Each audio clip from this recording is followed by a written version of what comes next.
doing early works using apples, they were really like visual aids to reinforce the name change.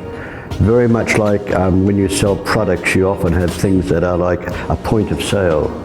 So my early works were like that to support the name change. And green and red was a given right from the word go. The very first portrait was on a green and red. It's an epiphany, really. I think the decision to do an artwork about a brand change and making yourself the brand, like Colonel Sanders or any other corporate that seems to have is featured, would allow me to have good subject matter.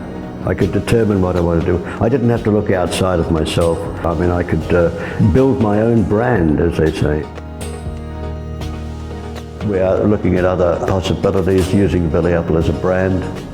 And so we registered ourselves in about 8 different categories. We did printed matter clothing and orchard services and fresh fruit. And then we extended that to non-alcoholic beverages, and then alcoholic beverages, and then another category that said coffee, tea, and apple pie. And the last one was fragrance.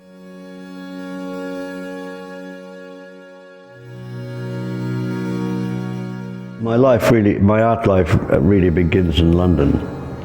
When I found myself being invited to go to the Royal College of Art, and we started there in, I think, October of 1959. And I was in the graphic design school. They had annual shows in England called the Young Contemporaries. And the Young Contemporaries was a national show, always held in the Haymarket and the RBA galleries. But the Royal College had this phenomenal group of people who, we produced works that collectively put together were called pop art. David Hockney, a very dear friend, and Derek Bochet, Ron Kittai, who's no longer with us, has died, and Alan Jones, a whole group. And that's where it started. It started in 1961 at the Young Contemporary Show. Hockney and myself went to New York in July of '61. We found ourselves on a return flight for 38 pounds, London, New York, London, and it was a charter flight that I think the London School of Economics had organised, and David found out about it, and next thing both of us paid up our money and went, and it took a long time to get there. It was about 18 hours flight. It went up through Greenland and God knows what, but we got there. It didn't seem to matter in those days. It was quite fun, there were certain people you knew that you wanted to meet before you went there, like Henry Geltzeller, who was curator of contemporary American art at the Metropolitan, and I rang him and he said, he's very friendly, Americans are like that. He said, Billy, come and have coffee with me, and named this little place behind Bloomingdale's, and 3 o'clock or something, 2 o'clock or something like that, and I get there and here's Andy Wall with him, and another young writer called Gene Swenson, so that's how I met Andy. And then we got on quite well, and then we spent quite a bit of time together.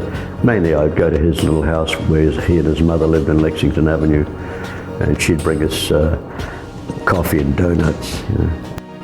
And within a very short time I found myself being part of the American Supermarket Show, which is a very important collective of all the people that were practicing in that pop art sort of thing, from Jasper Johns, Warhol, we're all there, It was an all-star event, They turned this little gallery in East 78th street level into a superette. That's really what it was.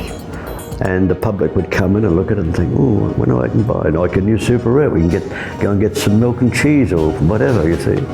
A large canvas that had a big red apple and a big green apple sitting at the bottom of it, printed, like a photograph, but printed in offset lithography, with an aluminium strip across above them. And then in front of that I had some apples. So the canvas was actually functioning as a point of sale for the things that I wanted to sell. Pretty phenomenal little show, actually. Anyhow, Hilton approached me and says, I want to do this work with your blood cells, Billy, and explained it to me. And And I was very happy for this to happen, you know, and so I said to Hilton that it would have to be known as the Billy Apple R cell line. My art science projects are pretty phenomenal, really, because microbiome is one of the most important subjects at the moment. It's the answer to an awful lot of problems. Our project on this one is a real world first, because no one had wipings they could refer to. Have the party concerned still standing here and being able to produce current ones for comparison, and that was the whole thing. So art does have, out of art comes some good.